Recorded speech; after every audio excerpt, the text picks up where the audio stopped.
Pessoal, tudo bom com vocês? Eu quero começar a live mais que especial hoje com um convidado fantástico que eu convidei para estar aqui pela primeira vez com a gente. Mas antes de mais nada, quero fazer uma introdução para esse tema e vou começar com uma música em inglês. Eu tenho certeza que vocês já ouviram falar dela. Já viram uma música assim? I don't wanna talk about it, how you broke my heart. Então, eu não sou a mais afinada, mas o que essa música fala, gente? Eu não quero falar deste assunto. E vocês são os corajosos que acessaram aqui esse vídeo para que a gente possa falar deste assunto. Essa música, gente, foi escrita na década de 70. Tem gente que acha que foi escrita pelo Rod Stewart aí. Não, foi escrita por Danny Whitten. Nem eu sabia, procurando quem é que escreveu e compôs, e já imaginando pela melodia, pela letra pesada, o fim que esse compositor teve, como diversos outros. Ela foi composta, gente, em meio ao vício de drogas, no meio de uma grande dor emocional desse cantor e compositor. E ele falava sobre dor de amor, sobre dor emocional e sobre certamente alguém que não conseguia falar dos seus sentimentos e nem da própria dor. Não surpreende que no ano seguinte esse compositor e cantor morreu de overdose antes de completar 30 anos. E, infelizmente, essa é a realidade de muitas pessoas hoje em dia. É por isso que vocês são os corajosos que estão aqui para me ajudar a dar voz para isso, porque a gente precisa quebrar esse silêncio e falar. Porque mesmo quando a dor parece não ter palavras, a gente consegue sim encontrar soluções, porque na verdade eu sei aí que você já ouviu na mídia ou ao redor na tua família sobre quem possa ter tirado a própria vida e ter deixado aí quem ficou numa lástima. E é para isso que a gente está aqui, gente, é para salvar vidas. Eu me chamo Daniele Tedesco, para quem ainda não me conhece, eu trabalho com psicologia familiar e organizacional há 20 anos, atendendo pessoas e capacitando profissionais de saúde de famílias.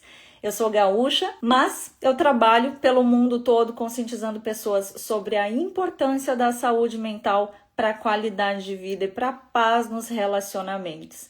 E a gente está aqui hoje com um convidado super especial para falar sobre o tema que interessa a todos vocês, que é a valorização da vida. Porque, infelizmente, gente, a gente está vivendo num mundo onde uma pessoa no mundo tira a própria vida a cada 40 segundos, segundo a OMS. Então, imagina quantas pessoas vão tirar a própria vida, infelizmente, no mundo até o final dessa nossa conversa aqui. Nesse ano, por exemplo, a gente perdeu, inclusive, o psicólogo Bruno Soalheiro. Vários de vocês acompanharam aqui, uma grande perda para a própria psicologia. E como assim que mesmo profissionais da saúde, da educação, que acompanham famílias, que estão ali em linha de frente, também possuem questões emocionais, inclusive relacionadas ao próprio trabalho, onde a gente acaba assimilando muita carga e às vezes não sabendo lidar nem mesmo com as emoções que a gente lida o dia inteiro de tanta sobrecarga. A gente está vivendo uma verdadeira pandemia de saúde mental. E além do Bruno, eu tenho ficado sabendo de diversas pessoas queridas ao redor da minha família, e isso também é algo que me motiva muito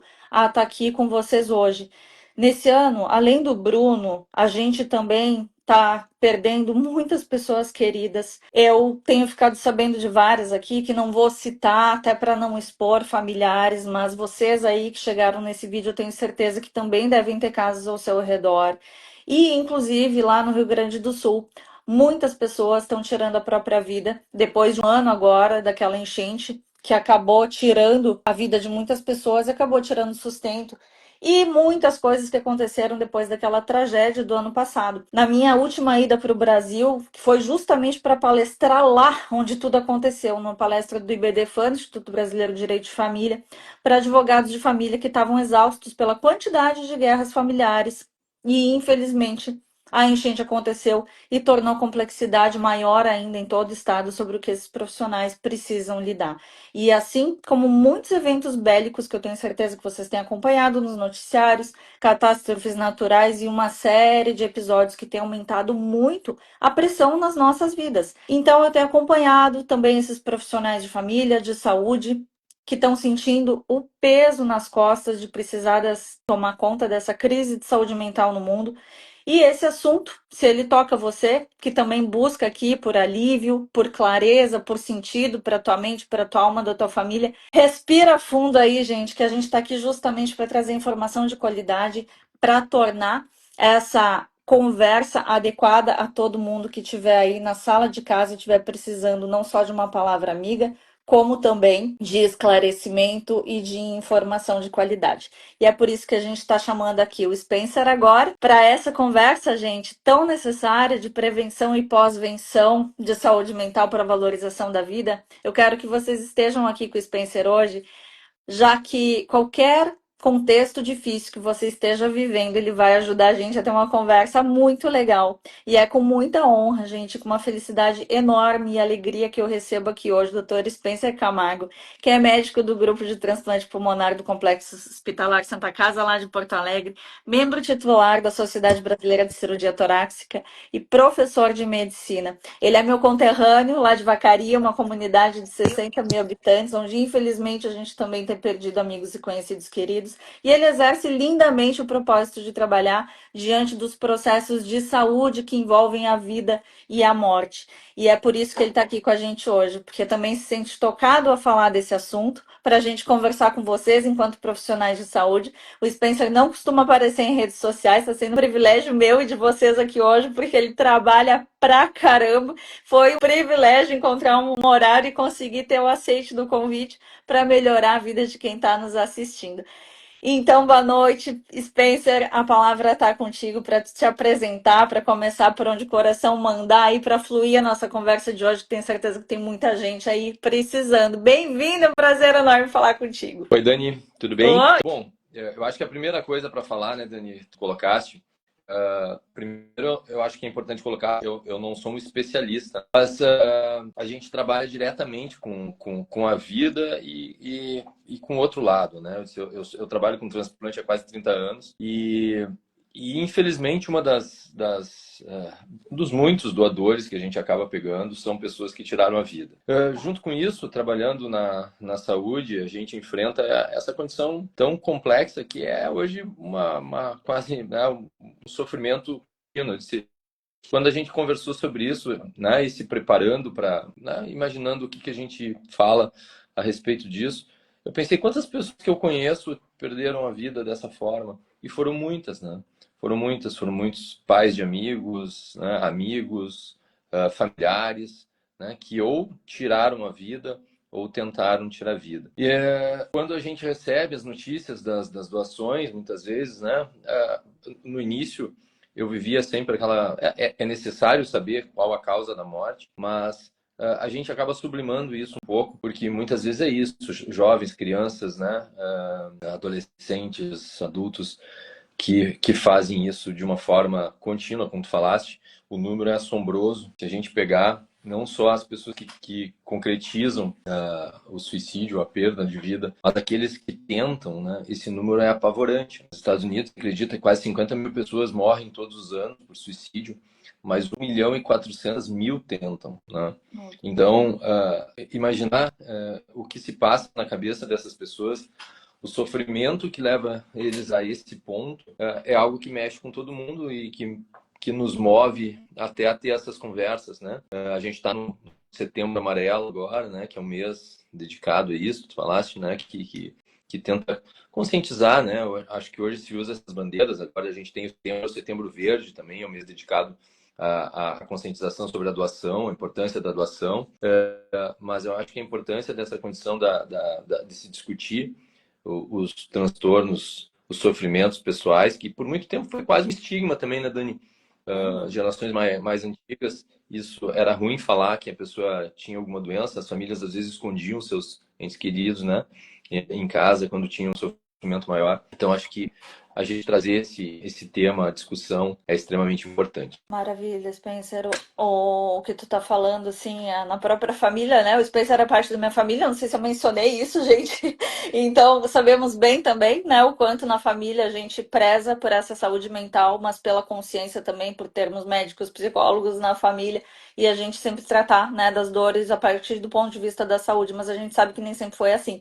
E, inclusive, quando eu resolvi fazer psicologia, né, lá em 2000 e pouco, década de 90, meu pai dizia para quê? Psicologia, vai pegar uma enxada e vai trabalhar, porque é assim que a gente faz lá no sul do interior, né?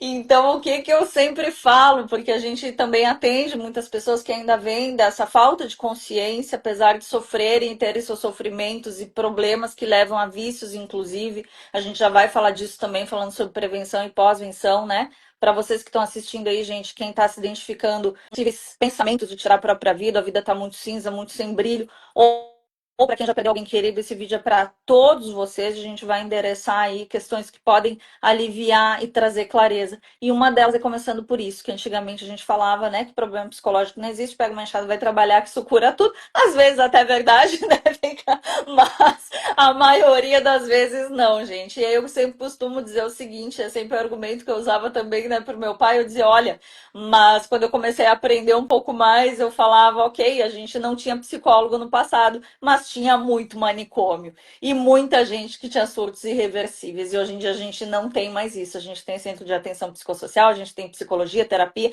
A gente não precisa chegar em níveis extremos de sofrimento quando a gente começa a ter acesso à consciência de que a gente pode sim buscar a saúde. E é por isso também, né, que a gente está conversando aqui com um médico que trabalha com vida e morte todo dia, apesar de ter falado, né, Spencer, de não ser especialista da saúde mental, mas eu acredito que a própria vivência médica, ela leva muitas reflexões filosóficas sobre a vida. Acompanho muito o teu tio Homero, né, na Zero Hora também, falando sobre questões existenciais. Desculpa, teu pai, teu pai Homero, não, teu Era tio meu pai. Camargo. Desculpa, acho que ele entrou aí, por isso que eu tava. Oi, seu Homero, tudo bom? Aperto de mão mais firme que eu já senti na minha vida. Talvez o senhor nem saiba disso. Sempre falo pra todo mundo: nossa, aperto de mão mais firme que eu já senti na vida é o do pai do Penca. Mas então, o seu Camargo, eu sempre leio e a gente sabe que faz parte, e atendo muitos médicos também, né, Spencer, a gente sabe que faz parte da vida do médico, assim como eu estava falando de profissionais da saúde que atendem famílias, a invariavelmente terem essas reflexões sobre a vida e a morte. Então, uma das coisas que eu quero começar falando quando a gente está falando sobre prevenção, Spencer, eu acho que o pessoal da nossa pequena comunidade de vacaria também pode usar esse vídeo para conscientizar quem está ao redor. A gente sabe que, infelizmente, lá a gente tem muita questão com drogas, inclusive, né? Falando sobre prevenção, eu gostaria que a gente falasse aí de um português bem claro, gente, que hoje em dia a gente também tem muito abuso de substâncias, o álcool, as drogas acabam sendo uma porta, né, para quem está com tristeza, com problema financeiro, com problema de relacionamento, com a cabeça explodindo. Na pandemia, né, aumentaram muito os índices de alcoolismo, o pessoal ficava em casa, isolado, ou então com aquela liberdade de ter o livre acesso ao álcool, e muitas vezes as pessoas não percebem que para chegar num nível de doença mental, muitas vezes existe um histórico de abuso de psicoativos, né? As drogas, o álcool, os remédios e outras fugas, né? Que aí a gente não vai discutir o que é causa e consequência, mas falando em linguajar bem simples para o pessoal entender, gente. Nossos amiguinhos aí que curtem tomar uma cachaçada e dar PT no final de semana, dar um teco lá no churrasquinho, né? Entortar o caneco. Lembrem que hoje tá alto pode significar levar o cérebro de vocês para a escuridão amanhã. E repetir isso várias vezes ao longo da vida faz a gente perder o colorido, a bioquímica que se cria, ela não é legal. Quem dirá quem tem uma predisposição genética, vocês já devem ter ouvido falar disso. Então, tem uma vida linda lá fora, cheia de gente que quer que vocês estejam inteiros, não desalmados, sequestrando, roubam o coração, porque isso vai ter uma prestação de contas do cérebro, de um desequilíbrio bioquímico, e o verdadeiro poder está em a gente dominar nós mesmos. Quando os pensamentos começam a ficar desregulados, procurar ajuda, procurar falar, conversar, como eu falava no início lá com a música, né? Don't wanna talk about it, se não dá. Eu tenho que falar da minha dor antes que eu vá para as fugas, para os subterfúgios, e aí começar a entender, né, que isso começa no ato de a gente pedir ajuda, de a gente verbalizar, botar para fora. E foi ali que a gente começou a aprender dentro das ciências da saúde que sim podemos evitar grandes sofrimentos que levam, inclusive, a tirar a própria vida no momento que a gente tem essa consciência de cuidar da gente mesmo. É para isso que o Penca está aqui também hoje falar sobre saúde. E uma das coisas, gente, é isso que a gente estava falando agora. Esse vício em dopamina que vocês já devem ter ouvido, inclusive entre os jovens, que é a necessidade de buscar prazeres rápidos, efêmeros, que dão a sensação de alívio naquele momento, mas uma metáfora que eu quero que vocês pensem sobre o que que é o prazer, né? E onde a gente se perde sobre o que que é ficar alto, o que que é tomar uma bebedeira, o que que é usar um psicoativo, o que que é a gente fugir, né, para uma compra rápida, para algo que dê pra gente um prazer instantâneo.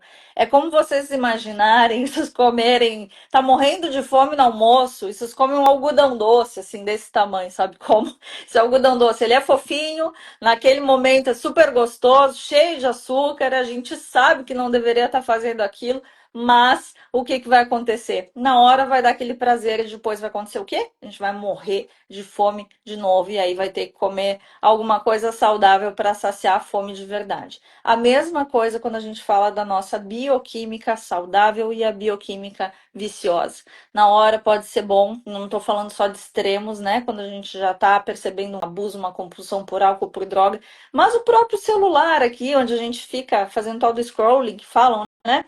Puxando a tela para cima e para baixo, a gente acaba tendo a incapacidade de conseguir prestar atenção e se dedicar àquilo que realmente vai dar prazer e trazer saúde para o nosso cérebro, aquilo que vai fazer a gente ter atenção, a gente ter neurotransmissores de bem-estar reais, aqueles que a gente tem quando tem uma conversa gostosa e profunda, como essa que a gente está tendo aqui, quando a gente faz exercício, quando a gente está lendo profundamente um assunto que nos interessa, construindo alguma coisa, quando a gente está fazendo um esporte gostoso, enfim, a gente tem milhares de formas de recompor essa bioquímica saudável e, infelizmente, a gente tem visto as pessoas sendo capturadas por prazeres efêmeros e achando que isso é felicidade. E a gente está aqui justamente para desfazer este mito, para que vocês entendam o quanto isso pode levar a longo prazo a uma vida sem cor, sem graça, onde o tédio, ao invés de ser usado para pensar, raciocinar, refletir, obter conhecimento, fazer exercício físico, ele acaba sendo aquele momento, né, da angústia de querer sempre mais daquele prazer muito rápido e que só vai ferrar com a bioquímica da gente. Tô certa, doutor? Entrou agora, tá bem? Vamos ver se Aham, agora tá pode. ótimo. Sim. Dani, isso sempre foi um problema, né? Eu acho que a questão, o ser humano sempre buscou o prazer rápido, né? Uhum. E aquela condição de contar com alegria, né? Com estímulo, isso sempre foi um grande pepino. Só que o grande problema é o dano que, de fato, isso acaba acarretando ao longo do tempo, né? E lembrar sempre que todo o grande prazer vem com uma grande, como tu falaste, vem com uma grande ressaca, né? Vem com uma grande tristeza depois. E esses momentos acabam pesando muito, principalmente se a pessoa já tem uma condição de uma certa fragilidade emocional, porque uma das coisas que chama muita atenção quando a gente vê os estudos e a história por trás da depressão, dessas condições, né? E se sabe, claro, né, Dani, que uma coisa importante, quase 95% das pessoas que têm essas ideações ou chegam a esse ponto, muitas vezes elas têm uma doença não tratada, né? Que Uhum. acaba sendo fator de risco. E se tu associar isso uma condição de uma fragilidade emocional né, que pode ser estimulada por drogas, por álcool, todas essas condições que levam, acaba se agravando. E uma coisa que chama muita atenção é a condição de desesperança que isso leva nas pessoas, né? No momento em que a gente se entrega para viver uma vida agarrada ou em que é necessário algo que nos traga alegria, que a gente de fato, como tu falaste, a gente não consegue ver alegria nos pequenos prazeres, a gente não consegue ver o quanto a vida é legal, o quanto tem de bom caminhar na rua, andar na chuva, encontrar os amigos, né? Uh, a gente acaba ficando sem muito sentido na vida, né? E aí, um dos grandes achados nas pessoas que chegam a esse ponto é isso, uma desesperança, né? Elas não veem um sentido, elas não veem futuro, elas se sentem sem valor na vida, né? Sem muito sentido na vida. E de fato, as coisas que a gente precisa se agarrar hoje para ter sentido, para ter uma condição de vida que nos dê equilíbrio emocional. Acho que depois a gente vai falar um pouco mais sobre esse momento, né, da sociedade, da ansiedade, né, o quanto ela está forte. É a gente ter uma valorização, seja no... Tu falaste, né? Vai carpir, né? Pega uma enxada e vai trabalhar. Por quê? Porque, na verdade, trabalhar é uma coisa que nos motiva, né? Com É, certeza. eu sou cirurgião e algumas vezes a gente fica lá 3, 4, 5 horas. Hoje a gente estava operando e tinha uma estudante assistindo e ela disse: como é que vocês fazem para não ter dor nas costas, né? Eu disse: não faz nada, tu tem dor nas costas, né? Tu tem dor nas costas o dia inteiro e tu aprende a trabalhar com dor nas costas. Mas ao mesmo tempo, aquele momento em que tu tá envolvido num ato, seja cirúrgico, estou citando cirurgia como exemplo, qualquer outra atividade que seja prazerosa, que a gente se sinta feliz fazendo, esse é um momento de valorização, que a gente se sente capaz, que a gente se sente feliz, que a gente está treinando nossas habilidades.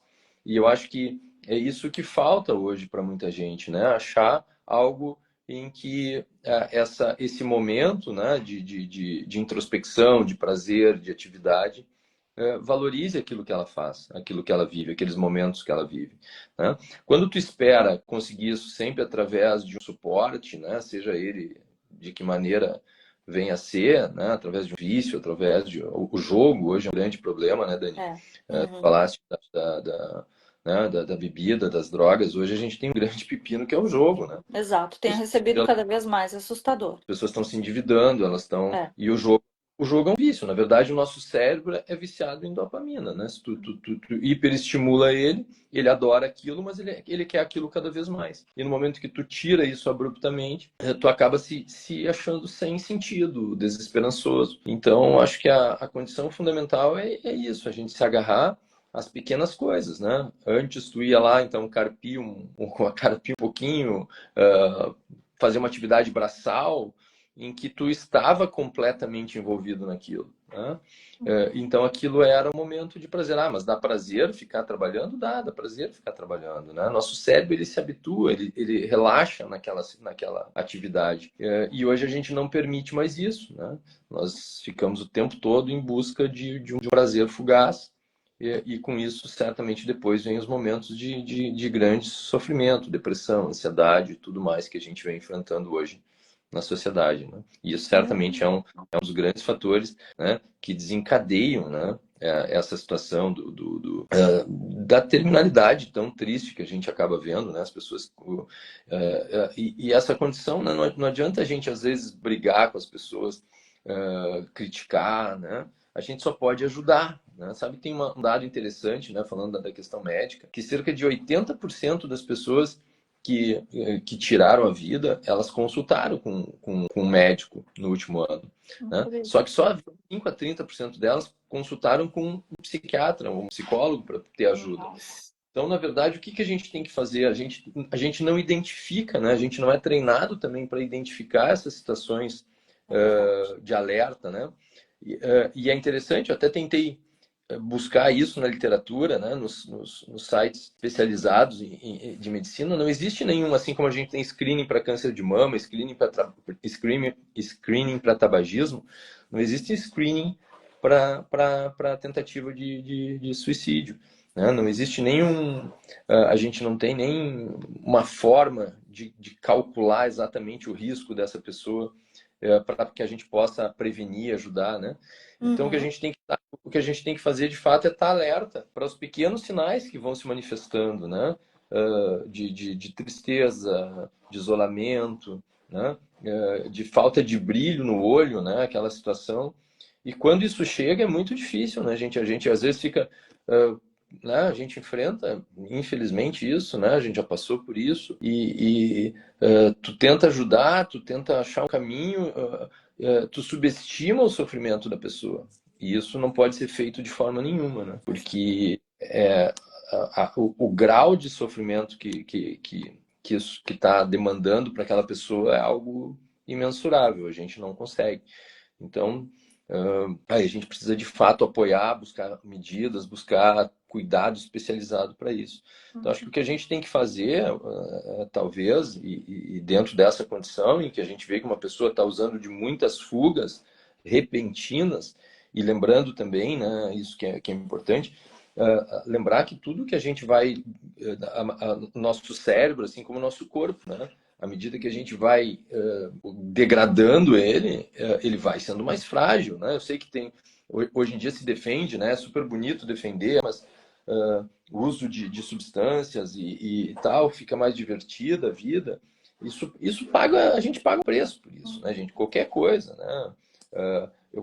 Eu atendo, né, muitos tabagistas, né? E as pessoas têm, às vezes, com tumores, se sentindo culpadas, e às vezes eu vejo que eles esperam que tu vá fazer um julgamento deles, né? Ou uma crítica. Não adianta, né? A gente não tem que criticar, a gente tem que ajudar, né? Porque o mal é feito continuamente. Então, quando a gente identifica alguém que está numa condição de sofrimento, mesmo que essa pessoa esteja buscando de uma forma artificial alegrar a sua vida, a gente não adianta criticar isso, a gente tem que tentar se aproximar e oferecer algum conforto e algumas vezes talvez até um tratamento de fato mais vigoroso e mais definitivo, né? Com certeza, é um assunto que é impressionante. Em pleno século XXI, a gente tem que falar o óbvio ainda, né, Penca? Mas é verdade o que tu tá falando. A gente não tem como fazer diagnóstico por imagem desse tipo de coisa, mas as pessoas têm que entender, e muitas vezes é importante falar até disso, que o corpo da gente, pessoal, ele é o próprio termômetro. A gente tem a ilusão de que a mente da gente é alguma coisa etérica, separada do corpo, quando na verdade o nosso cérebro, ele nada mais é do que uma caixa elétrica, que nem a caixa que a gente tem em casa, ali no corredor, onde fica todo o sistema elétrico da casa. Se apaga o disjuntor, pronto, acabou a luz. E o nosso corpo, o que que é a pele, né? O maior órgão do corpo. Ele é um conjunto de terminações nervosas que se conectam aonde? No cérebro. Então, o que a gente pensa, o que a gente coloca aqui dentro, o que a gente olha, o que a gente inspira, por que que a gente ir para a natureza? A gente que é do interior, né, bem que gosta tanto e preserva tanto quando a gente está saturado, imagino que seja o teu mecanismo de regulação também. A gente precisa ir para o mato, para o campo, para a água, para o vento, né, para se autorregular. Quando a gente satura, e que é muito o que o pessoal tem feito hoje em dia, é muita informação, é muita coisa, é sobrecarga, é multitarefas, isso que tu falou é legal. Então, subterfúgio, a gente sobrecarrega esse sistema nervoso. Com o passar do tempo, ele colapsa. Quando a gente fala em depressão, né? Tem uma professora minha psiquiatra que sempre falava: o que é depressão? É só a gente pensar, é depressão, está com excesso de pressão, de tanto ter ansiedade, aquele sistema colapsa e a pessoa entra naquele estado murchinho, não consegue mais sair daquilo. Claro que existe a predisposição genética, mas a gente tem que compreender que o nosso senso sobre como a gente está se sentindo, o sentimento não é uma coisa vaga, se a gente está se sentindo agitado, está se sentindo elétrico, está se sentindo angustiado, a gente precisa comunicar. Esse é o nosso a única forma de a gente diagnosticar. Claro, depois vai num profissional e vai fazer imagem cerebral e tudo mais, né? Quando chega nesse ponto. Mas se você aí está sofrendo, de repente falou para alguém que não está acreditando no tamanho do teu sofrimento, fale para as pessoas certas, vá buscar ajuda, fale para alguém que escuta, porque precisa existir tratamento para a gente prevenir.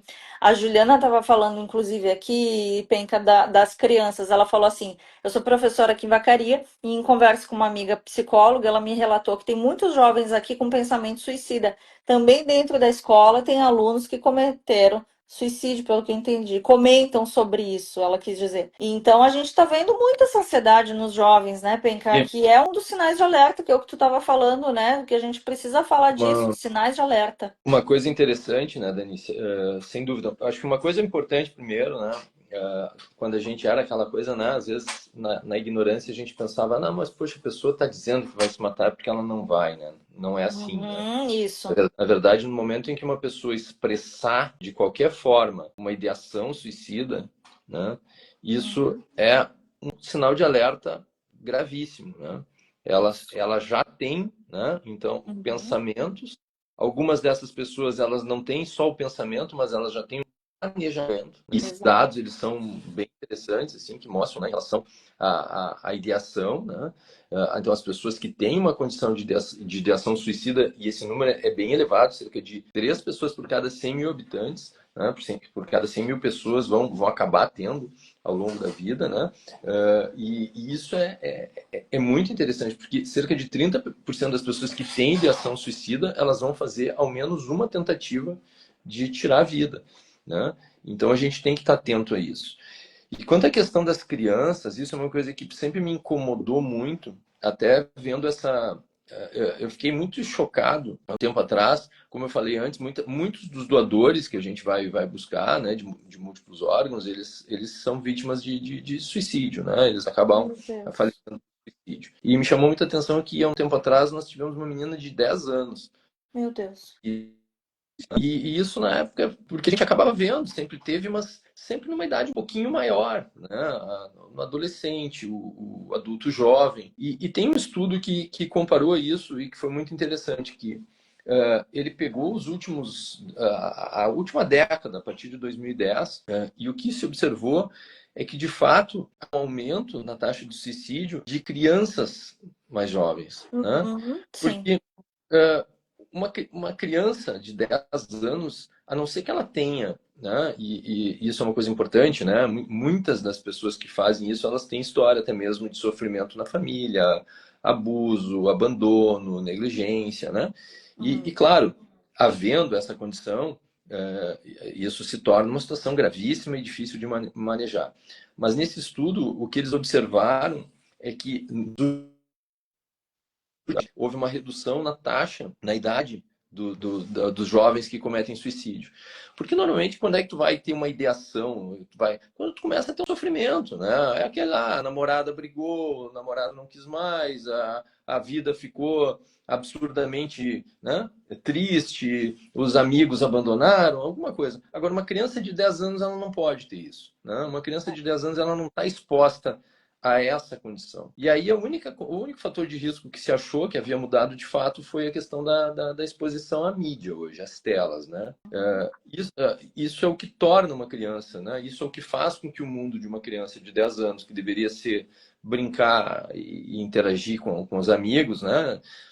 Se torne já um mundo de desafios, né? De comparações, de sofrimento, né, de não ser exatamente aquilo, né, do alheio, do comparativo que a gente tem, que faz parte da vida. Então a gente tem que estar muito atento, sim, né? Eu acho que hoje quem trabalha com jovens pequenos ainda, crianças e adolescentes, tem que estar muito, muito atento a pequenos sinais, né? Um pouquinho mais uma criança alegre que se torna um pouco mais introspectiva, que começa a não participar das brincadeiras, que se isola um pouco mais. Eu acho que a gente tem que estar atento para poder intervir de alguma forma, né? E jamais, eu acho que às vezes a gente fica com um pouco de receio. Claro que quem trabalha com esses jovens não pode jamais deixar de se expor, assim. Eu acho que eu vou ficar constrangido de chamar a família e comunicar. Eu acho que a gente tem que chamar a família e comunicar, Uhum. né? Se não for nada, se os pais ficarem, eu acho que o nosso papel é comunicar qualquer observação mais pertinente, mais preocupante que a gente tenha com os jovens. Com certeza, Spencer. Eles são muito frágeis, né? Tão A muito fragilidade é muito grande. vulneráveis a coisas muito abstratas, eu acho também, Penca, que é um pouco disso que tu tá falando, assim. Quando a gente, já falando um pouco da pós-venção, né, e tu citou o caso de quando acontece, eu trouxe essa semana também aqui, né, uma paciente que deu o relato dela, acabou o marido tirando a própria vida, ela grávida do segundo filho, e infelizmente são histórias que eu ouço o tempo todo. E o que que as pessoas querem, né? Quando acontece isso, a primeira coisa é tentar entender e não conseguir assimilar. E aí a gente sempre tem que orientar o seguinte: não é sobre entender o que aconteceu, porque não tem como entender racionalmente. É o que o Spencer está falando. São desequilíbrios bioquímicos, são condições pré-existentes, na grande maioria das vezes, de depressão ou de bipolaridade, né? Que é o transtorno de humor não diagnosticado, não tratado. Mas quando a gente começa a perceber isso também, né, com essa expectativa de idade que realmente está sendo cada vez mais comum entre crianças, e é isso que o Spencer está falando, né, exposição a telas, o que que acontece? A criança, assim como o adulto hoje em dia, está muito exposto à fantasia. Então, o que a rede social faz? Ela gera fantasia na gente, fantasia de como é a vida do outro, não só por ter uma rede social aqui que traz fotos e tudo mais, mas a gente começar a imaginar o futuro, pegar aquilo que a gente ouve e lê como verdade, mesmo as pessoas mais esclarecidas do mundo, porque o nosso inconsciente ele se molda a partir daquilo que a gente vai percebendo e vai sendo assimilado e processado no cérebro como um processador. A criança ela não tem nem capacidade cognitiva ainda. O que é isso, né? De fazer correlação entre aquilo que ela está vendo e a realidade concreta. Ela não tem nem experiência de vida para isso. Então ela vai assimilando recortes de realidade. E ela acredita que a realidade é daquele jeito que ela está vendo, como se ela tivesse, sei lá, ali na Disney, né? Acreditasse que aquilo tudo é realidade. Então fica sem embasamento da vida concreta. A gente tinha nas gerações anteriores, não querendo ser saudosista, mas querendo ou não, isso também já como solução, né, para os pais, a brincadeira com os coleguinhas, a socialização, andar na rua. A gente sabe que num país como o Brasil, por exemplo, a gente também tem muita a proteção das crianças, né? É difícil estar na rua. Hoje em dia, o lugar da socialização é o shopping, porque pelo menos lá tem segurança, tem ar-condicionado, vai poder se divertir, vai estar num lugar protegido. Mas a gente tem que lembrar que o próprio contato com a natureza, né, já é comprovado que ele ajuda muito a regular o sistema nervoso, que o fato de ter as relações de socialização aqui e agora, o vivo e a cores, elas trazem para a gente um senso de troca baseado na realidade, no contato vivo com os seres humanos, e a tecnologia está tirando isso da gente. A capacidade de se relacionar de igual para igual, de ter feedback, né, que é esse convívio, como a gente está tendo aqui, é uma conversa baseada em fatos, é conseguir construir a vida a partir de trabalho, a partir de estudo, e deixar o tédio também acontecer para aprender a raciocinar, aprender a fazer essas conexões cerebrais que causam a lindeza que a gente tem, né? Que são as conexões que geram o pensamento e a cognição. Então, quando a criança passa a assimilar muita coisa, e isso serve para os adultos também, que são fragmentos de realidade, a gente acaba tendo o que a gente chama de distorção cognitiva, que é simplesmente ter uma vida baseada em pensamentos que não são reais e acreditar naquilo. E muitas vezes a pessoa que tira a própria vida, se a gente pode entender um pouco aí, né, e dar um alento para quem também perdeu familiares, muito possivelmente essa pessoa que tira a própria vida, além de ter sido um surto, porque é aquele lapso, né, de segundo que ela tira a própria vida, tem toda uma construção, quando o Spencer está falando, né, ideação suicida, vontade de tirar a própria vida, as tentativas, mas existe aquele lapso que justamente muitas vezes tem a ver com os quadros de transtorno de humor, principalmente, onde a pessoa entra numa baixa e ali ela comete, né, o ato de tirar a própria vida. Mas geralmente o pensamento dessa pessoa ele está cheio de distorções cognitivas.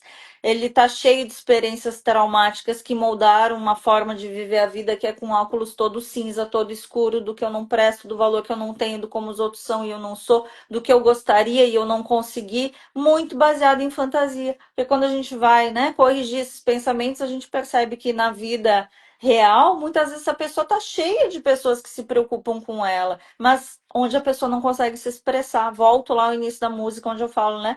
Às vezes a gente não quer falar do tamanho do sofrimento, tem vergonha, se sente menos, acha inadequado, acha que os outros têm pensamentos legais e adequados e a gente não tem. Não é verdade, tá todo mundo no mesmo barco, como eu sempre falo, e a gente precisa, quando passa, né? Por isso, gente, isso é muito comum, né, em familiares de quem tira a própria vida. As pessoas não admitem muitas vezes que sentem raiva, né? Que tem o tabu do, pô, mas o cara foi egoísta, mas deixou filho, mas deixou mulher, mas deixou família e todo mundo ao redor agora sofrendo, fica aquele buraco, aquela sensação de impotência, de não ter conseguido fazer nada. Mas a gente está aqui falando de saúde e pelo olhar da saúde a gente tem que entender que essa pessoa ela não tinha condições de juntar o tico com o teco para ter esse pensamento que pra gente quando tá saudável nos pensamentos mais ou menos saudável a gente consegue ter um pouco de lucidez. A Lisandra perguntou, inclusive, aqui, né? Uma pessoa com depressão se cura sozinha? Lisandra, depressão clínica não. A gente precisa de tratamento, porque como a gente está falando, é um distúrbio bioquímico. Não basta mudar as crenças, hoje em dia está na moda, psicologia positiva, tem um monte de intervenções que são legais, mas quando a gente está conversando com alguém que está com o mínimo de capacidade de organizar a sua cognição, não é o caso de quem já perdeu a bioquímica, onde tudo é cinza, tudo é preto, tudo é errado, tudo é pesado, tudo de ruim acontece comigo. Quem está com esse tipo de mecanismo, já dando um alerta também, né, para quem tá aí vendo pessoas que estão precisando de um acompanhamento, isso também é alerta. Não tem mal que dure para sempre, nem nada é tão bom, nem nada é tão ruim. A gente ter tristeza é normal, é o habitual, faz parte da existência humana, mas eu sempre digo assim, Spencer, não dá para ficar um dia de tristeza normal, uma semana de tristeza normal. Um mês, 3 meses, 6 meses, com o mesmo pensamento ruim de que tudo tá errado, pera aí um pouquinho. Aí tá na hora de a gente olhar um pouco, né, para dentro e ver, pera aí, opa, não é para ser assim e talvez tenha alguma coisa comigo que eu preciso estar dando uma olhada, porque talvez eu esteja precisando de ajuda. Terapia ajuda sim, Lisandra, com certeza é para isso que serve. Que é da droga, né, Dani? É que justamente isso, assim. Eu brinco, assim, né? Totalmente, isso é off-label, né? Mas nós somos, eu acho que todos nós somos bipolares, né? Se tu tem aquele dia que tu acorda e que parece que tu tá vendo borboleta, né? E aí tu fica, tu não sabe por quê, mas tu tá super feliz, tu tá animado, tu tá disposto, as coisas estão legais e não aconteceu nada, né? E também tem aqueles dias em que tu acorda, tá tudo bem em casa, as coisas estão bem, tu não tem nenhum problema, mas tu tá triste, né? Tu não tá legal. É a tristeza que tu falaste, é normal, né? A gente vai ter momentos de tristeza, eu acho que essas coisas elas são importantes até para o nosso amadurecimento, para a maneira da gente se comportar, a gente tentar entender. Existem pessoas introspectivas, pessoas extrovertidas, né? Isso, cada um tem a sua personalidade, a sua maneira de se comportar. O problema é quando isso, de fato, se torna um episódio de depressão, né? E o ponto importante, isso que a Dani falou, né? A gente olha, a gente olhando a pessoa que muitas vezes chegou ao ponto de tentar ou de tirar a sua vida. Algumas vezes essa pessoa, tu olha para a vida dela e a vida dela é bonita, a vida dela é legal, ele tem uma vida boa, ele tem uma vida adequada, ele tem família, ele tem pessoas que gostam dele, ele vive ativamente, né? Mas ele não enxerga isso, né? Ele não enxerga isso. Ele pode, inclusive, estar fazendo de conta. Esse é um grande problema. Eu já vi isso acontecer algumas vezes, né? De pessoas dizer, poxa, mas espera aí, mas eu jantei com o cara hoje, eu jantei com ele agora. E o cara, 2 horas depois, 3 horas depois, cometeu uma violência, né? Então, só que ele não está vendo assim, ele não está conseguindo enxergar isso, né? Por isso que é tão importante, claro, a gente pega assim a pessoa procurar ajuda é muito importante, mas às vezes ela não, ela já entrou naquele episódio grave e ela não consegue pedir ajuda. Então, Uhum. a gente tentar apoiar de alguma forma e entender isso, né, dentro de uma família. É por isso que família é tão importante, né, gente? Quando se avaliam os dados, né, também de suicídio em geral, o suicídio, a taxa de suicídio é um pouco menor nas pessoas casadas, né? A gente pode até ficar brincando, pô, mas se casado já por si só já não vontade de se enforcar? Não, né? Se, o casamento tem seus altos e baixos, Sim. mas ele tem uma estrutura, ele tem um apoio, ele tem um significado, ele tem, tu tem um núcleo de apoio, né? A taxa é bem maior nas pessoas solitárias, as pessoas que vivem sozinhas, né? Que vivem isoladas. Então, Isso. é importante que a gente busque também estar, né? Quando a gente tem até, às vezes a gente tem um amigo, daqui um pouco, que é solitário de alguma forma, a gente está atento a ele também, perceber a Isso. mudança de comportamento, né?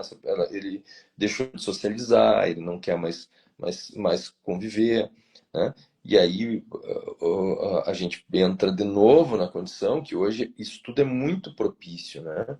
Antes as pessoas saíam de casa, né? Tu era obrigado a Uhum. sair de casa por alguma razão, né? Até para ir no supermercado. O supermercado Isso. não vinha em casa, né? Hoje ele vem e a pessoa se isola e ela vive nesse mundo de ilusão, que é como a Dani Isso. falou, né? Esse mundo é gravíssimo, né? Esse mundo comparativo. Nós, como pessoas, como indivíduos, a comparação ela sempre foi fundamental. Isso é que nem fofoca, né? Tem, acho que no Homo Sapiens, né? No Homo Deus, eu não me lembro, ele fala a respeito da fofoca. A fofoca sempre foi fundamental para o indivíduo, né? como sociedade, para a gente conhecer as pessoas, para a gente identificar as pessoas. Faz E a sentido. comparação, ela é fundamental. É importante que a gente se compare com os outros, Sim. né? Que a Pra gente, evoluir, é se até porque pensar, né, Pinca? até para a gente crescer, né? A gente olhar, pô, aquele Exato. cara lá tá indo bem, eu também quero ir bem, aquele cara fez Isso. tal coisa, eu também quero fazer, né? Isso aí. Pô, aquele cara tá fazendo uma coisa que errada, poxa, eu não quero fazer aquilo, né? Isso. Eu falo isso muito para os estudantes de medicina, né? Olhem para as pessoas, né? Às vezes eles vão acompanhar, pô, vou acompanhar um cirurgião, um colega, mas aquele cara dizem que ele é ruim, não sei o que, eu digo, ótimo, vai lá e aprenda o que que tu não quer ser. Como é que tu Isso. não quer ser, né? Então, isso também é fundamental. Só que hoje a gente não vê mais isso, né? Hoje a Isso. gente não vê mais pessoas como elas de fato são. A gente vê elas através de uma lente colorida, de uma lente, né, com filtro, né? Então todo mundo é feliz de fato, né? Várias Isso. vezes eu de vez em quando fico com muita raiva dos meus amigos, né? Porque eles estão sempre nos lugares legais, né? Eles estão sempre bem, estão sempre passeando, estão fazendo suas coisas e a gente está ali, tu está ali grana, trabalhando, fazendo todas as tuas atividades. Então, essa comparação agora é desleal. E isso dentro da cabeça de jovens, de pessoas que estão tentando amadurecer e até mesmo dos adultos, né? Digo um pouco aquilo, poxa, como eu falei, às vezes tu olha uma pessoa que ficou deprimida e a vida dele é super bacana, mas na ótica dele, a vida dos outros está melhor, a dele não está legal, ele não é um bom pai, ele não fez aquilo que ele queria, ele não conseguiu, de um pouco do ponto de vista econômico, ele não chegou onde ele queria, e isso é suficiente muitas vezes para a pessoa entrar num episódio grave e tirar a vida. Então, eu acho que a gente tem que começar, né, Dani? Eu acho que eu falo hoje, a pessoa tem 200 mil amigos, 200 mil seguidores, ela é amiga do fulano lá no Japão, né? Ela troca Isso. mensagens, mas ela não conhece o vizinho de porta dela, né? Isso. Ela tenta, se ela vai abrir a porta e o cara está saindo, ela fecha a porta para não encontrar. A gente prefere não conversar, não socializar, né? E isso a gente paga um preço muito alto. Com Então, eu certeza. acho que a gente, como sociedade, a gente tem que tentar se ajudar um pouco mais, se participar um pouco mais, sentar um pouco mais juntos, né? Prestar atenção uns nos outros de uma forma um pouco mais intensa e mais verdadeira, né? E Com aí certeza. talvez a gente nunca vai mudar isso, né? Os dados, os números, se a gente pegar, sempre existiram, né? Tem dados, inclusive, que relatam que em algumas sociedades o índice de suicídio vem melhorando, vem diminuindo, né? Se a gente pegar em números absolutos, claro que vem aumentando a sociedade, o número de pessoas vem aumentando, né? Então, mas certamente a gente tem que trabalhar mais, né? A gente tem que se ajudar mais e pensar mais nas pessoas próximas, né? E não tanto no fulano lá longe e Com tal. certeza. E essa informação massiva, né? Ela é cruel porque ela te dá sempre. Isso é uma coisa que é uma história antiga, né? A gente para ver o cruel, a gente para ver o ruim, né? Eu disse, se a gente está na estrada e tem um acidente, todo mundo para, tanto que todo mundo bate várias outras vezes. Se tiver alguém vendendo flor na beira da estrada, ninguém para, ninguém vai ficar vendo isso, Exato. né? Então, nós somos atraídos pelo ruim. É até uma forma de defesa também, né? Dá para se Exato. discutir, Sistema né? nervoso é instinto, né? Penca, não é à toa que os noticiários trazem, né, a violência, o susto. A gente vai olhar o acidente, sim, independente de querer ou não dizer que gosta ou não. Só que hoje é cruel, né, Dani? Porque Né? aí tu vai ver, é continuamente isso, né? Tu te Isso, é alimenta. isso o tempo todo, porque as pessoas perderam, gente. Isso é uma coisa que eu acho importante comentar, especialmente para quem também perdeu alguém querido, para quem não sabe mais, né, ver a vida com os olhos mais coloridos. O pessoal estava falando aqui individualismo, aparência, é entender, gente, que paz, que é a bioquímica do bem-estar, ela não tem holofote.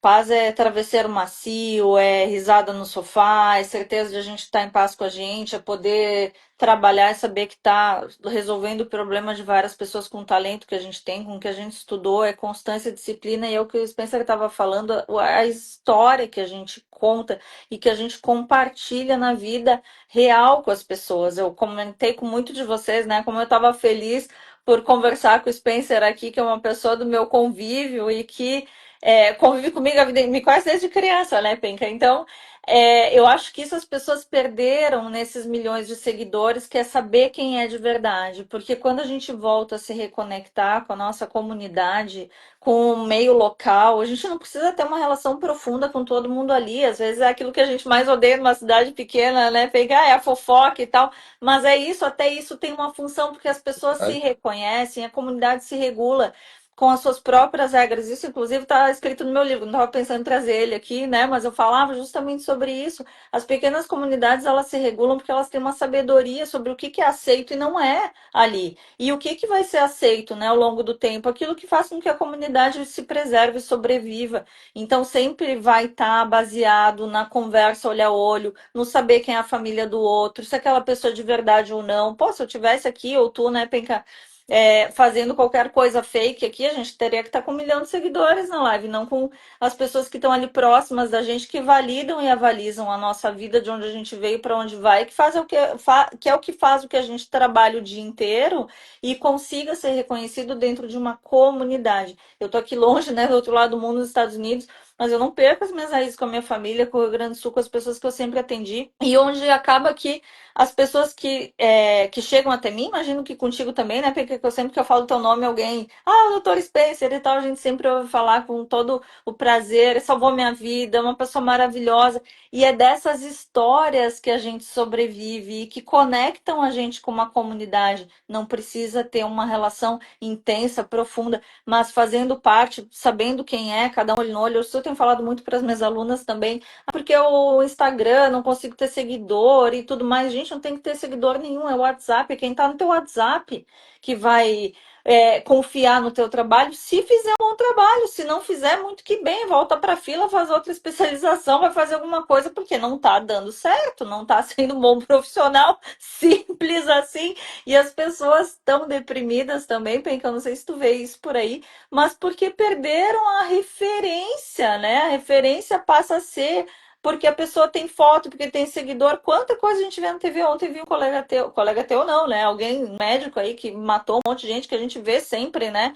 Porque tá fazendo foto na internet, porque tá só ali, não tem pessoas próximas para validar, né? Tem só a propaganda.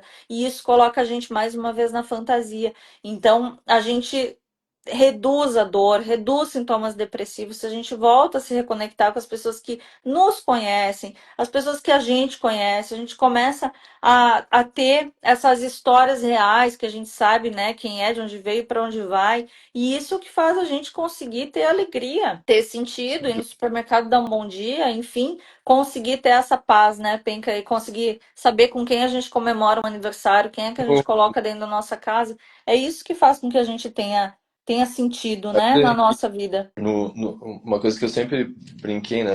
Que quando circulando, né, dentro do hospital ao longo desse tempo, né, e vivendo os dramas e tudo aquilo que as pessoas vivem e ouvindo o que elas nos falam, né, eu às vezes não, eu fico chateado se eu não tô legal, assim, porque eu vejo tanta gente com problemas gigantescos ali, né, e vivendo com intensidade, vivendo com desejo, vivendo com apoio, pessoas que às vezes tu sabe, né, que não tem muito uma condição para onde ir, mas elas lutam, elas se agarram, elas têm esperança, né?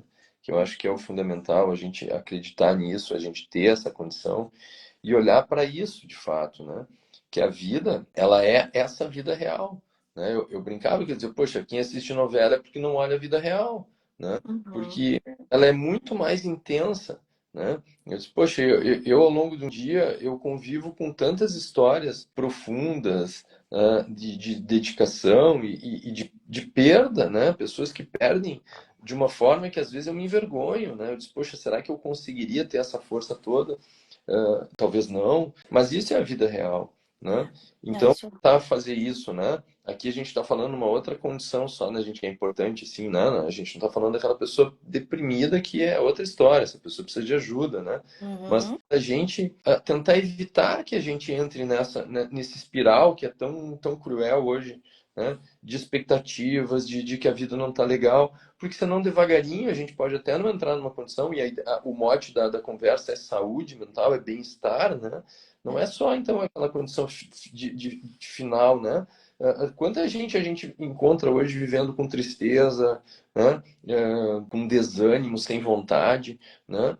Por essas questões, né? Porque não enxergam o seu real valor, o quão importante é a sua atividade, por mais simples que seja, né? Eu acho que a gente tem uma condição hoje no mundo que todo mundo tem o seu grau de importância, né? Embora fica essa condição lá, fulaninho lá, cara, esse fulaninho, né? Ele é tão importante quanto qualquer outro, né? Aquele cara que tá ali cuidando da tua casa, que tá te ajudando, que tá na rua, tá limpando a rua, tá vivendo a vida junto com a gente. Todo mundo tem o mesmo grau de importância, mas a gente precisa enxergar isso e ver a alegria disso, de compartilhar, de viver, de curtir, né? Como uma forma de prevenção, né? Eu acho que a gente precisa tratar as pessoas, estar atento para as pessoas que têm já uma doença desenvolvida, né? Ter atenção, prevenir que as coisas aconteçam, mas nós, as pessoas que ainda estão saudáveis no mundo, né? Elas precisam melhorar também. Com certeza. Isso, E inclusive, desculpa, Penca, achei que tinha concluído. não é isso, né? Para que a gente evite chegar nessa situação tão profunda e tão doída, né? Pois é, Penca, justamente tu tá falando, né, isso como prevenção e digo mais e acrescento como pós-venção também, porque muitas vezes é isso que tu acabou de falar. Chegando numa condição tão doída, e isso tu deve ver na tua prática clínica o tempo todo também, quando uma pessoa está com uma condição já grave ou já próxima de não ter mais saúde, precisar se despedir dessa vida.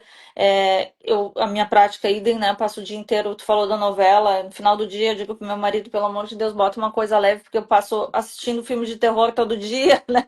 Que deve ser o que tu vê também, do que as pessoas trazem, contam, porque a vida real, ela exige muito da gente. Quando alguém resolve buscar ajuda, né? A gente que é da área da saúde é porque tá faltando saúde, e certamente se está faltando saúde é porque já estavam faltando muitas outras coisas, o afeto, a qualidade de vida, a capacidade de ter clareza mental, de ter um hobby, ter um lazer, ter uma vida que vale a pena, né, Penca? Então, quando acontece uma crise dessas, e aí também acho que é uma mensagem para quem, infelizmente, né, já perdeu alguém que tirou a própria vida, e tem vários aqui, e a gente estava falando da Lívia ao longo dessa semana aqui, especialmente nas minhas redes sociais, né, que teve que se levantar e juntar os caquinhos. O que que a gente entende, né, gente? Que não dá para tentar entender o que que acontece, acho que isso fica claro aqui para todo mundo, porque quem está nessa condição já está num nível de várias camadas de complexidade, de coisas que foi aguentando ao longo da vida, não foi verbalizando, não foi tratando, não foi compartilhando. E outra é entender que isso que o Spencer estava falando, as histórias conectam a gente. E mesmo quando a gente tem uma crise grande, seja de saúde, de perda de alguém, de perda trágica, precoce, a gente tem que lembrar das histórias e como é que essa pessoa se recupera, né? Porque a gente costuma dizer que a pessoa que se vai, tirando a própria vida, ela leva muitas outras vidas junto para o buraco. São muitos sentimentos complexos, né? Ela acaba quase que deixando um pouco nos outros, né? Já diria o Pequeno Príncipe, daquilo que ela está levando, que é um pesadelo enorme, um escuro, mais perguntas do que respostas e uma falta de sentido enorme. E o que acalma, geralmente, as pessoas que ficam é conseguir manter a atenção nas boas histórias, nas boas memórias, naquilo que a pessoa gostava, naquilo que fazia bem, naquilo que ela deixou de bom. Isso tem um teor espiritual, isso tem um teor de positividade, que não é o que eu estou sentindo, não importa, dê o nome que quiser. A questão é que isso ajuda. E é por aí que a gente começa a se resgatar. É por aí que a gente começa a ter autorização de cuidar de si. Porque muitas vezes, até por uma distorção cognitiva ou pelo próprio inconsciente, né? Como queiram os psicólogos que estão assistindo, independente de como a gente chame, isso leva a gente a criar uma sensação de que então a nossa vida também será que não tem valor? Porque o meu filho tirou a própria vida, o meu irmão, o meu pai, e é o contrário. A gente precisa lembrar das coisas boas para que a gente lembre que se a gente não aprendeu pela dor, como foi a história da pessoa, a gente tem que aprender pelo amor. E o amor se essa pessoa não teve a oportunidade de saber o quanto ela valia para mim e o quanto ela merecia cuidar dela mesma e se amar, eu vou fazer isso por ela e eu vou fazer isso por mim. Eu preciso resgatar a minha saúde em primeiro lugar. Quando eu estou enlutado desse jeito por algo tão trágico, tão inconcebível e impossível de assimilar, porque a gente não vai assimilar nunca. A gente vai assimilar com um pouco de informação, que é o que a gente está tentando fazer aqui, né, Penca? O que que acontece, o que que leva alguém a fazer isso, mas tem as questões existenciais, como Penca falou, né, época de recessão financeira, principalmente os homens acabam tirando a própria vida. A questão do Rio Grande do Sul, a gente tem visto vários agricultores, especialmente endividados, também não vendo saída. E o que leva a pessoa a tirar a própria vida, geralmente, gente, é não ter saída. Isso pode ser uma situação geralmente criada dentro da própria cabeça ou uma condição real, mas sempre tem saída. E começa pelo poder da nossa mente. Eu tenho sempre alguma opção de ver as coisas por outro ângulo, de tentar pedir ajuda, de alguma maneira, né, me cuidar em primeiro lugar, porque a coisa mais preciosa que a gente tem nessa vida é a própria vida. Por isso que a gente está aqui falando de saúde. E se a gente prioriza a saúde, a gente começa a conseguir realmente valorizar o nosso ser, a nossa existência, a gente cria hábitos virtuosos, né, Penca? Um vício que a gente tenta largar, um exercício que eu começo a fazer, uma natureza que eu começo a frequentar com mais frequência, é dar mais atenção para os meus sentidos, é desacelerar um pouco. Uma coisa vai levando a outra, eu vou tendo cada vez mais vontade de fazer mais daquilo que eu percebo que está me dando paz, que está me fazendo ter serenidade, que está me fazendo ficar limpo, ficar bem.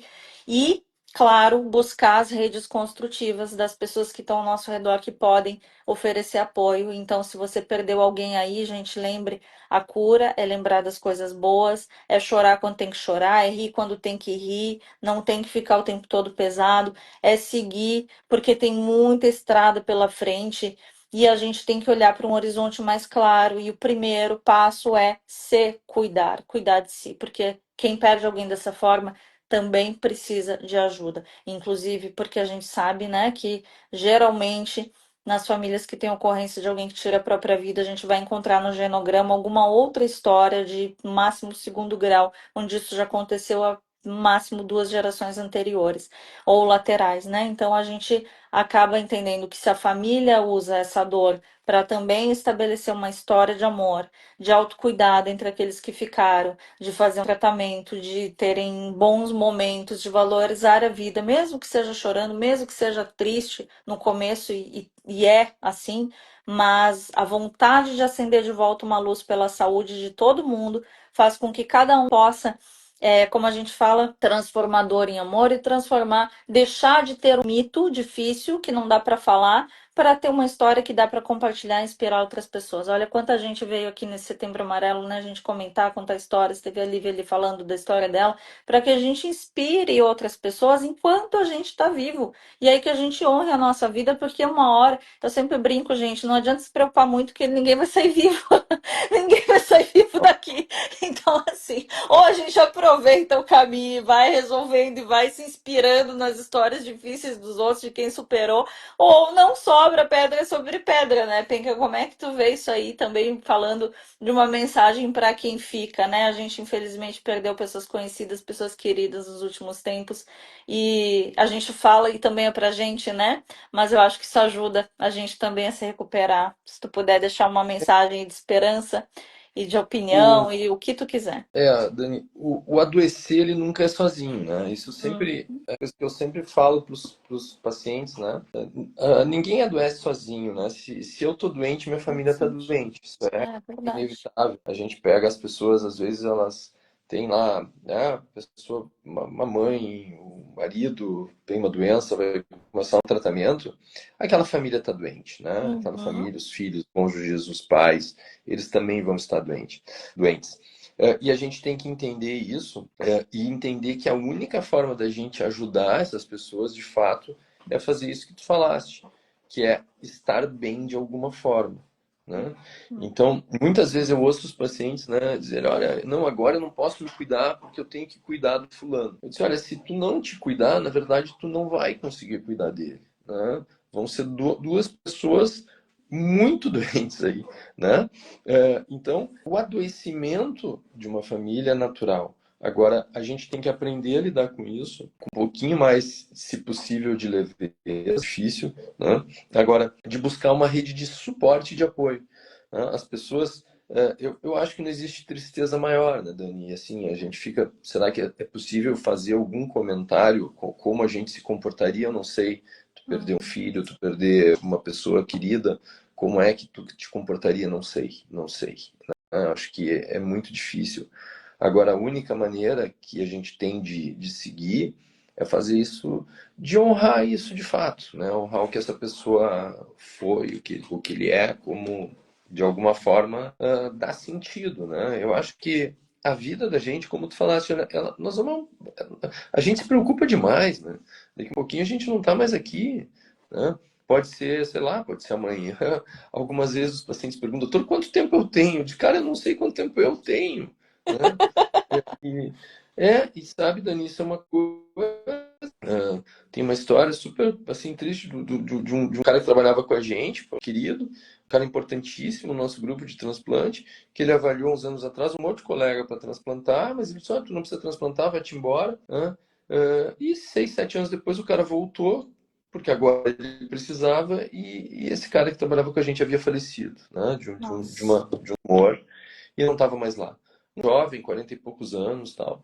Então, assim, a gente não sabe quanto tempo que a gente tem, então a gente se preocupa demais, a gente fica fazendo coisas demais, e planos demais, e para sempre Uhum. demais, e isso às vezes vai nos afundando dentro de uma condição. Então, o que a gente tem que fazer de fato hoje é valorizar o dia, valorizar a vida da gente, né?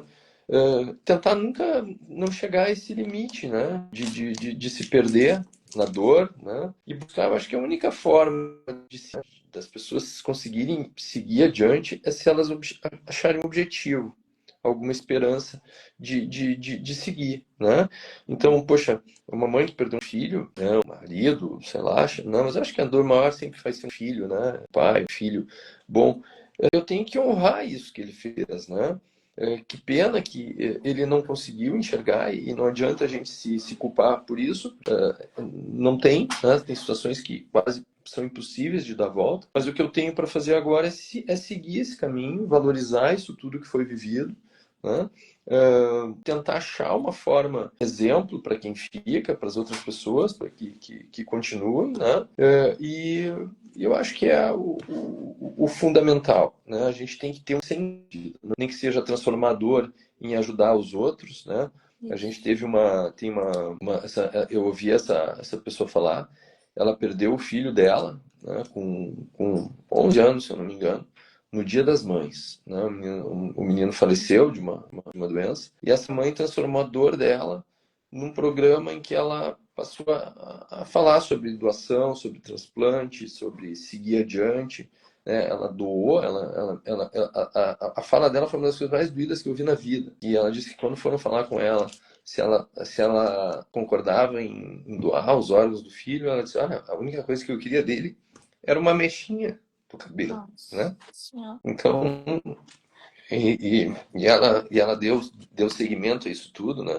Então, eu acho que o que a gente tem que fazer, talvez, nessas horas, é de fato achar uma razão, um motivo e viver bem, né, Dani? Eu acho que as pessoas têm que tentar viver bem, né? Hoje em dia é tanta cobrança, né, Penca? Tem, isso que tu tava falando da. Desculpa te interromper, mas eu quero pegar o gancho do dia que a gente nunca sabe, né? A Sabrina aqui também é um exemplo. A Sabrina é minha aluna, paciente, ela perdeu a irmã naquele acidente horroroso da TAM, daí de Porto Alegre até São Paulo, né? Teve uma outra, a Renata Bidoni estava aqui também, perdeu a mãe. Eu conheci a mãe da Sabrina, a dona Lola, teve lá com a gente, né? Perdeu a filha naquele acidente. E o que que acontece, né, Penca? A Sabrina falou aqui, depois disso, cada minuto passou a fazer mais sentido. É muito do que tu tá falando. Às vezes o sentido é simplesmente a gente aproveitar o aqui e agora, levantar, né, um pouco os olhos daquele sofrimento e ver que tem um monte de gente sofrendo junto. Não é para amenizar a dor, mas é para não se sentir sozinho, que é o que tu tá falando. Tem dores que não vai curar, né, Penca? Olha o que tu tá falando dessa mãe. Tem exemplos aqui, N, né? Mães que perderam filhos também, assassinados aí. Tem história aqui que, meu Deus do céu. como tu também está trazendo e tem, né? E atende todos os dias. Mas eu acho importante, gente, para quem está ouvindo isso, perceber, né, que a gente que é profissional de saúde, a gente acompanha isso todo dia e o que nos mantém vivo é justamente não perder a humanidade. É conseguir se emocionar com essas histórias, é não deixar de a gente também ficar muito triste quando a gente perde alguém próximo. Tu estava falando, né, Penca, tu acompanhou a história do meu pai. Meu pai morreu com 48 anos, depois de uma batalha imensa, né, de saúde mental, porque na época não tinha a consciência do tratamento, né? E tinha uma predisposição, uma alteração de humor que podia facilmente ser resolvida se a gente soubesse, e que levou a um sofrimento terrível. Uma pessoa que tinha uma vida maravilhosa, né? Graças a tudo que eu aprendi, dos valores que ele deixou, das coisas boas, das boas histórias e também do conhecimento. Hoje em dia eu consigo também ajudar outras pessoas e falar sobre isso. Para mim é um prazer enorme. E quando a gente ajuda, a gente também é ajudado, né, Penca? A gente acaba percebendo quanta gente ao nosso redor. Tu também, né, ajudou meu pai quantas vezes no hospital e tudo mais.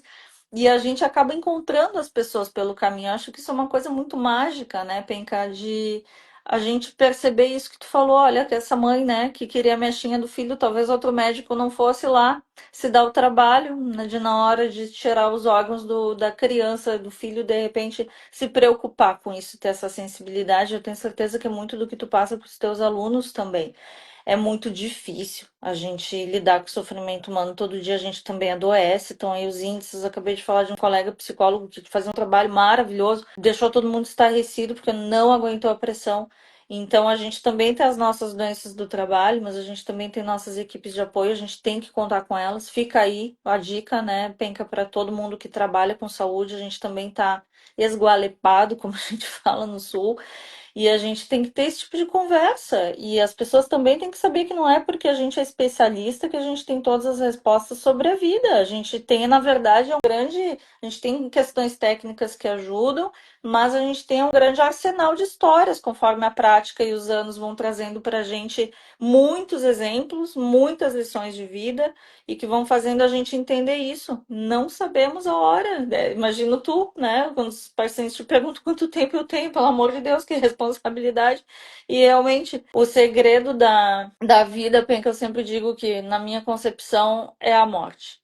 Se a gente lembra que tudo isso vai acabar todo dia, todo o resto passa a fazer sentido. Não é para viver ela louca, pelo contrário, é para a gente construir uma vida de virtudes, Perfeito. né? E tá feliz com a vida que a gente tem, com todos os altos e baixos que a gente tem. O pessoal todo tá comentando aqui também sobre isso. Isso aí, Daninha. Eu acho que é isso Isso aí. aí, Nós somos Penca. porque nós somos, acho que as crenças elas variam, cada um acredita no que quer, né? Mas nós somos uma energia, né? Nós somos, isso é inconteste, né? Nós somos energia, né? Nós movimentamos, né? Nossas células, elas são energia, né? Uhum. Então, aquilo que a gente consegue fazer, a gente vai receber de volta. Se a gente conseguir fazer o bem, e se posicionar bem, a gente vai conseguir receber de volta de uma forma mais fácil, né? E até voltando para finalizar isso, né? As pessoas que não conseguem, às vezes, dar volta nisso tudo, é porque elas estão, de fato, sobrecarregadas, e elas não acharam uma forma de extravasar isso tudo, né? Então, a gente precisa fazer, a gente precisa das trocas, né? Nós precisamos trocar. Que é isso que tu falaste, nós precisamos nos descarregar também para que a gente possa se sobrecarregar, né? E que bom, e tem pessoas que toleram mais ou menos, às vezes eu brinco, eu digo, tá, eu tolero, né? Eu tolero o sofrimento, né? Mas tu tem que saber também achar uma forma de desconectar, descarregar isso tudo, né? E é isso que nós somos, e somos finitos, né? Somos capazes de coisas boas, enquanto estamos aqui também de coisas ruins, mas é fundamental que a gente busque, eu acho que viver bem a cada dia, né? As pessoas que passam por essas situações entendam isso, elas não vão estar sozinhas, né? E jamais devem estar sozinhas, porque senão elas não vão conseguir passar por isso. E buscar o máximo de apoio possível, né? Tu trabalha com isso há tanto tempo, né? São pessoas que são treinadas para isso, que podem ajudar, e a gente enxergar e buscar isso, né? Acho que ter humildade também, né? E de que a gente precisa de ajuda. Eu acho que isso é um ponto fundamental. Com certeza, isso é humano, né, Penca? É humano. E se a Sim, gente precisa. O ser humano tem tantos recursos e a gente tenta tanto sozinho. Quando a gente não aguenta mais, a gente tem que pedir ajuda, porque já é o ponto onde a gente já tentou além da conta e às vezes não se dá conta disso. Então, que a gente possa ouvir isso, né, Penca? Tanta gente aqui te elogiando também, pessoas sobreviventes e deixando várias mensagens. Desculpa, gente, que não deu para ler tudo. Depois, se vocês puderem deixar nos comentários aí, ficamos muito felizes para a gente ler depois. Se tiver perguntas, depois a gente responde também. E acho que fica essa luz, né, Penca, o que tu falou. Sim, somos energia, movidas pela consciência. E se a gente mantém uma boa consciência sobre a nossa própria vida em primeiro lugar, é o que tu falou, a gente consegue desopilar das cargas e transbordar alguma coisa boa, porque é tudo que esse mundo mais precisa, né, Penca? Todo mundo precisa, a gente só consegue fazer isso junto com os demais. Se relacionar é difícil, gente, vocês não imaginam viver sozinho, então vamos superar as mazelas dos relacionamentos do dia a dia, vamos começar a voltar a conversar, falar, se comunicar, ensinar os jovens a se comunicarem com voz, não só com emoji, né? Trazer os sentimentos de volta, trazer de volta o brilho no olho, o sabor das coisas, o olhar o que os olhos se encantam, ouvir as músicas que nos emocionam, porque triste, alegre não importa, como diria aquela música, né? Pior sentido da vida é aquele socorro, não estou sentindo nada, né? Por favor, alguém me acuda que eu tô com uma penada. Isso é o pior sentimento que pode existir, é não sentir nada. Quando chega nesse nível aqui, a coisa ferrou. Mas se a gente estiver sentindo bom, ruim, ódio, raiva, angústia, bom, tristeza e de vez em quando umas alegrias aí também, né, Penca? Aí lá a gente tá lindo. Que a gente não deixe de sentir, eu acho, em primeiro lugar. sim. E eu te agradeço muito, muito, muito, Penca, É, por Dani, esse momento na tua agenda. Eu fiquei muito bom, feliz. ser assim, de longe. Isso, e a gente se vê em breve pessoalmente, se Deus quiser. Dá um beijo Vai. em todo mundo aí em casa. Lisandra, obrigada a todo mundo aí, gente. Um grande beijo para todo mundo que esteve aqui. Compartilhem com quem precisa. Lembrem, é uma perda de pessoas que tiram a própria vida a cada 40 segundos. A gente está aqui há mais de uma hora, então imaginem que essas palavras elas podem iluminar aí a vida de alguém que vocês nem imaginam, que na foto às vezes pode até estar sorrindo, né? A gente precisa dar oportunidade para quem a gente ama para ter conversas construtivas, e essa foi uma excelente oportunidade. Então, obrigada a todo mundo que esteve aqui. Um beijo grande a todos. Penca, todo o Tá meu bem. carinho aí. Um beijo grande. Tchau, tchau.